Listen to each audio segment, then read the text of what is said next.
আমাকে যে মানুষটি বিয়ে করল তার আগের স্ত্রীর একটা ছেলের সন্তান আছে। তার স্ত্রী মারা গেছে, এখন তার ছেলেটিকে দেখাশোনা করার জন্য আমাকে বিয়ে করেছে। ছেলেটার নাম রাজু, বয়স 11-12 বছর হবে। আমিও জেনেই বিয়ে করেছিলাম। আমার স্বামী আমাকে বিয়ে করেছিল তার কারণ তার ছেলে রাজুকে দেখাশোনা করার জন্য। কিন্তু রাজু ছেলেটি আমার দিকে খারাপ দৃষ্টিতে চেয়ে থাকত। আমি বুঝতে পারতাম সে আমার কাছে কি চায়।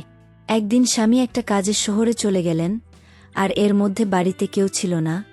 রাতে রাজু বলল, মা, আমি আমার রুমে একা ঘুমাতে পারবো না। অথচ তার বাবা বাড়িতে থাকতে সে তার নিজের রুমে ঘুমাত। আমার রুমে ঘুমানোর জন্য আমায় প্রতিরাতে বলতো আমার আসল মা বেঁচে থাকলে আমাকে না করতে পারত না। তুমি মুখে মুখে না করে দিলে এসব বলে কান্না করতে লাগল। আমি বলেছিলাম, এখন তুমি বড় হয়েছ, তোমার আলাদা রুমে ঘুমাতে যাওয়া উচিত। রাজু মাঝে মাঝে আমার কাছে আবদার করতে আমি যেন তাকে গোসল করিয়ে দেই। একদিন তার কান্না দেখে এবং কেন আমার রুমে ঘুমাতে চাই এই বিষয়টা জানার জন্য আমি বললাম, ঠিক আছে, তুমি আজ আমার রুমে থাকবে। যখন 2টা বাজে তখন রাজু আমার সাথে যা করেছিল তা শুনলে তোমাদের চোখ কপালে উঠে যাবে। তাহলে আসল ঘটনাটি বলি। আজ আমার বিয়ে হয়েছে, বাকি সব নতুন বধূর মতো আমিও আমার বাসর রাতে বসে আছি। কিন্তু আজ আমার মনে নেই কোনো সংকোচ, নেই কোনো স্বপ্ন, নেই নতুন সংসার সাজানোর ইচ্ছা। কারণ আজ প্রথমবার নয় যে আমি এভাবে নতুন বধূ সেজে বসে আছি। এর আগেও ছিল এরকম একটি রাত যে কারো জন্য এভাবেই বসেছিলাম। আজ হয়তো সব একই রকম, শুধু মানুষটি বদলে গেছে। হঠাৎ দরজা থেকে কারো আসার আওয়াজ শুনলাম। সে আর কেউ নয়, আমার নতুন স্বামী সেলিম। আমি উঠে সালাম করলাম। সেলিম বলল, সালাম করা লাগবে না, বরং আপনি বিছানায় শুয়ে পড়ুন, আমিও সোফায় শুয়ে পড়। আমি বললাম, না না, আপনি বিছানায় ঘুমান, আমি সোফায় থাকতে পারব। সেলিম বলল, দেখুন, আমরা দুজনের কেউই বিয়েটা মানি না, দুজনেরই আলাদা আলাদা কারণ আছে বিয়েটি করা। কিন্তু আমরা একজন অন্যজনের সম্মান করি। আর আমি এরকম ব্যক্তি না যে নিজে আরামের বিছানায় ঘুমাবো আর কোনো মেয়েকে এভাবে সোফায় কষ্ট করে ঘুমোতে দিব। আপনি আমার স্ত্রী, তাই আপনার খেয়াল রাখা আমার দায়িত্ব। আর আপনি যদি আমায় এতটুকু সম্মান করেন তাহলে বিছানায় গিয়ে ঘুমিয়ে পড়ুন। আমিও মাথা নেড়ে সম্মতি দিলাম আর বিছানায় গিয়ে শুয়ে পড়লাম। এবার বলি আমাদের বিয়েতে কিভাবে হল। মিস্টার সেলিম চৌধুরী শহরের অনেক বড় একজন ব্যবসায়ী। আমাদের বিয়েটা পরিবারের সম্মতিতেই হয়েছে, বলতে গেলে পরিবারের জন্যই হয়েছে। অবশ্যই আমাদেরও অসম্মতি ছিল না। আজ আমরা দুজনে এক পবিত্র বন্ধনে আবদ্ধ, কিন্তু এ বন্ধনে কোনো মনে জায়গা নেই। কারণ আমাদের দুজনের মনেই যে অন্য কারো নাম আগে থেকেই লেখা, মানে দুইজনের মন অন্য কারো মায়ের জড়িত। অন্য কারো কাছে আমাদের মন বন্ধক রয়েছে। ভাবতেই চোখে এক ফোঁটা জল বয়ে গেল। বিয়েটা দুজনেই করেছি, কিন্তু এই বিয়েতে কোনো ভালোবাসা নেই, শুধু রয়েছে দায়িত্ব। তা নিয়ে আমাদের বিয়ের আগেই চুক্তি হয়েছিল। উনি আমার দায়িত্ব নিবে, আর আমি উনার পরিবারের আর ওনার ছেলের। রাজু আনারকুলি আপুর ছেলে। কলি আপুকে তাই তো ভাবছেন। সেলিমের প্রথম স্ত্রী, তিনি এখন আর এই পৃথিবীতে নেই। 3 বছর আগেই ইহকাল থেকে পরকালে প্রস্থান করেছে। বিয়ের আগে তার ছবি দেখে জানতে পারলাম সে আর আমি একই ভার্সিটিতে ছিলাম। আর সেলিম, তারা আমার সিনিয়র ছিল। সেলিমের সাথে কখনো দেখা না হলেও কলি আপুর সাথে প্রায় দেখা হতো। দেখা বললে ভুল হবে, মাঝে মাঝে ঝগড়াও হতো। উনি আমাকে তেমন একটা দেখতে পারতেন না, এর কারণ ও আছে। আমি অনেক দুষ্ট প্রকৃতির ছিলাম। আর উনার নাকি কিছু চুরি করেছিলাম, তাও নয়, শুধু ভাবতেন। অবশ্য আজও হয়তো থাকলে আমার সাথে ঝগড়া করতেন উনার স্বামীকে চুরি করেছি বলে অপবাদ দিতে। কিন্তু উনার স্বামীর উপর তো আমার কোনো অধিকারই নেই, কারণ আমি উনাকে নিজের স্বামী মানতে পারিনি। বিয়েটা করেছি শুধু পরিবারের জন্যে। রাজু এখন 11 বছরের ছেলে, ক্লাস 5-এ পড়ে। একদম তার বাবার মতো, যেমন সুন্দর তেমনি মায়াবী দেখতে, বিশেষ করে তার চোখ দুটি। সেলিমের ভাবি থেকে শুনেছি সেলিমের চোখে নাকি অনেক মায়া, কিন্তু কখনোই তাকাইনি, কারণ এখন আর কারো মায়া পড়তে চাই না। একবার পরে অনেক কেঁদেছি, আর কাদার ইচ্ছা নেই, আর না কষ্ট সহ্য করার ক্ষমতা আছে। থাক, সব বাদ দিয়ে এখন ঘুমিয়ে পড়ি। ঘুম থেকে উঠলাম সকালের আলো যখন চোখে এসে পড়ল।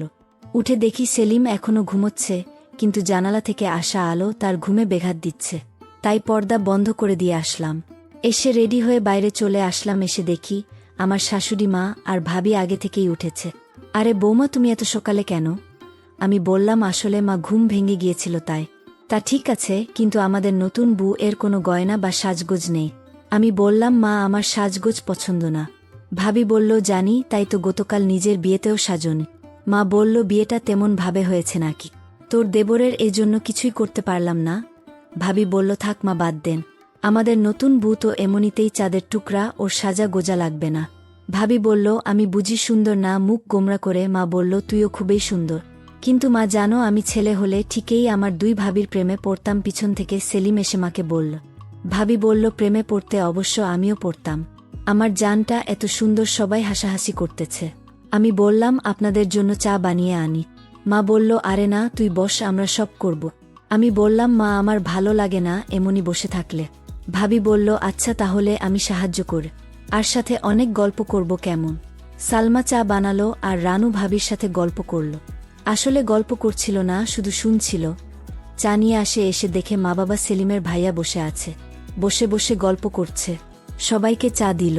বা অনেক মজা হয়েছে, তোমার মায়ের থেকেও অনেক মজা হয়েছে। অনেক অনেক ভালো হয়েছে।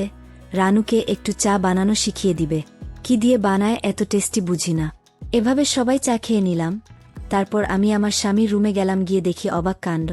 সেলিমের ছেলে, অর্থাৎ আমার স্বামীর ছেলে তো আমারই ছেলে, সে তো বড় দুষ্টু হয়ে গেছে, অল্প বয়সে মনে হয় পেকে গেছে। গিয়ে দেখি একটা পুতুল হাতে নিয়ে বলছে, তুমি কবে আমার হবে মা? আবার কবে আমায় কাছে টেনে নিবে? আমি যে আর শিতে পারছি না।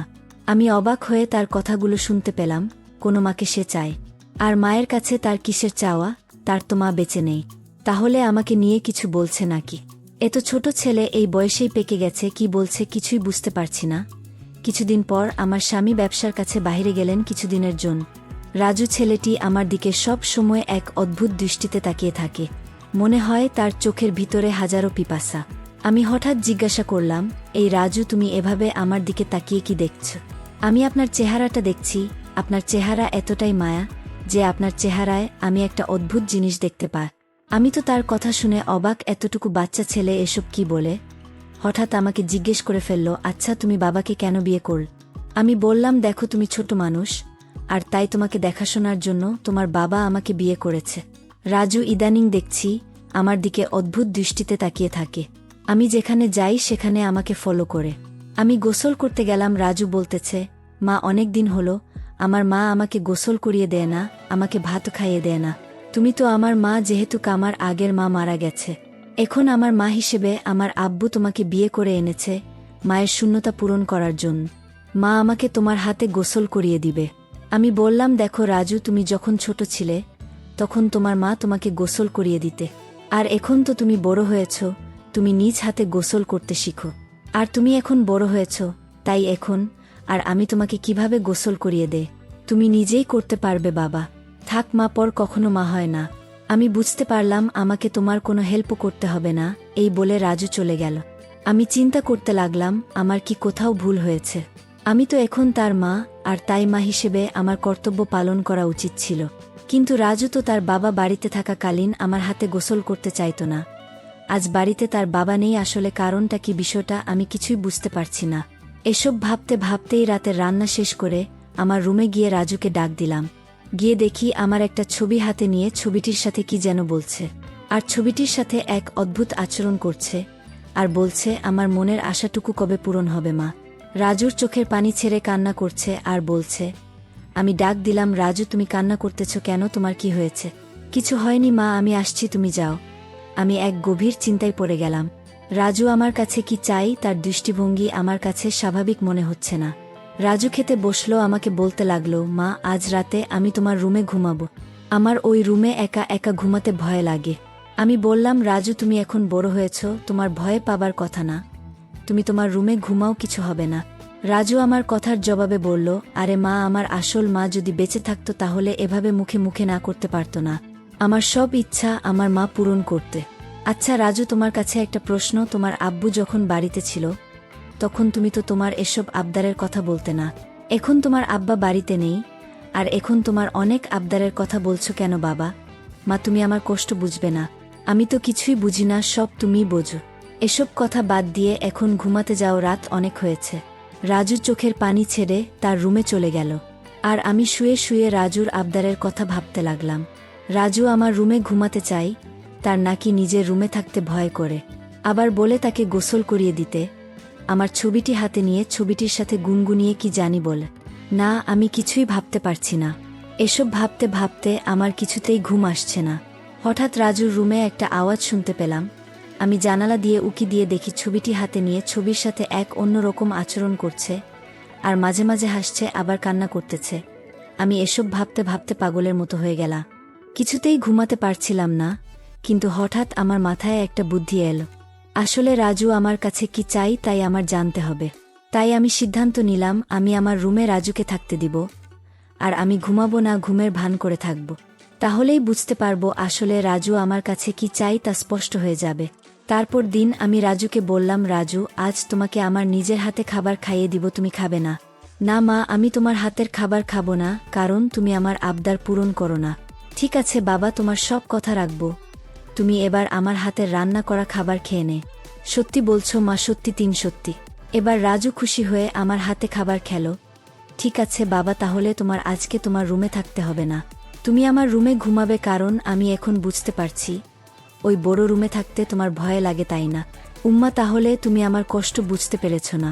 তারপর রাজু বাবার ফোন আসলো, সে ফোনে জানিয়ে দিল তার আসতে আরও 2-3 দিন দেরি হবে, তুমি ছেলের প্রতি খেয়াল রেখো। আমি মনে মনে একটু খুশি হইলাম, কারণ যদি আমার স্বামী এসে পড়তো তাহলে রাজু আমার কাছে কি চাই তা হাতে নাতে ধরতে পারতাম না। ভালোই হলো। তারপর রাতের খাবার খেয়ে রাজুকে ডাক দিলাম, রাজু, তুমি আমার রুমে আসো, আজ তুমি আমার রুমে ঘুমাবে। শুধু আজ নয়, যতদিন তোমার বাবা আসবে না ঠিক ততদিন পর্যন্ত, বুঝলে? লক্ষ্য করলাম রাজু অনেক খুশি হয়েছে।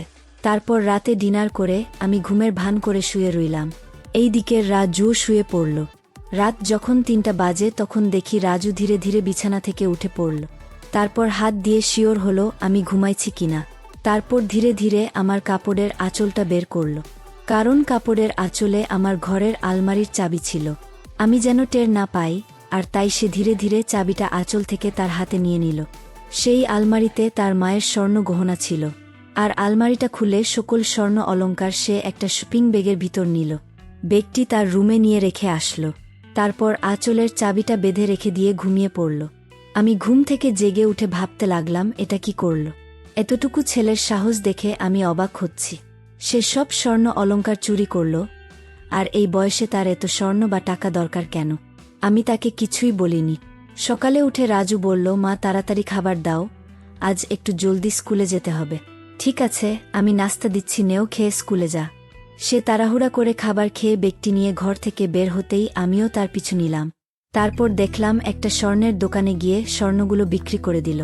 তারপর এই টাকাগুলো নিয়ে কবরের চারপাশ বেড়া দেওয়ার জন্য কিছু সরঞ্জাম কিনল, আর সেই সরঞ্জাম নিয়ে গেল তার আসল মায়ের কবরের পাশে, আর মায়ের কবরের পাশ বেড়া দিয়ে কবরটাকে সুন্দর করে তুলল, যেন গরু ছাগল যেতে না পারে। আমি রাজুর এই দৃশ্য দেখে অবাক হয়ে গেলাম। এতটুকু একটা ছেলে মায়ের প্রতি কি ভালোবাসাই না দেখালো, কিন্তু চুরি করে কেন করল? পরে আমি রাজুকে বললাম, বাবা, আমি তোমার সব কার্যকলাপ দেখেছি, তুমি চুরি করলে কেন? মা, তুমি জানো এই গহনা আমার মায়ের টাকা দিয়ে কেনা।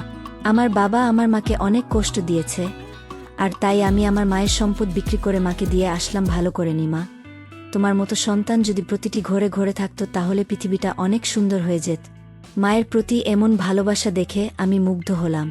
সকল দর্শকদের উদ্দেশ্য করে বলতে চাই, যাদের মা বেঁচে আছে তাদের খেয়াল রেখো, তাহলে দুনিয়া ও আখিরাতের শান্তি পাবে, সফল হবে। বন্ধুরা, আজকের গল্পটি কেমন লাগলো তা কমেন্ট করে জানাবে। আর তোমরা কোনো ধরনের গল্প পছন্দ করো তাও কমেন্ট করে জানাবে। সকলে ভালো থাকবেন, দেখা হবে নতুন কোনো ভিডিওতে। ধন্যবাদ।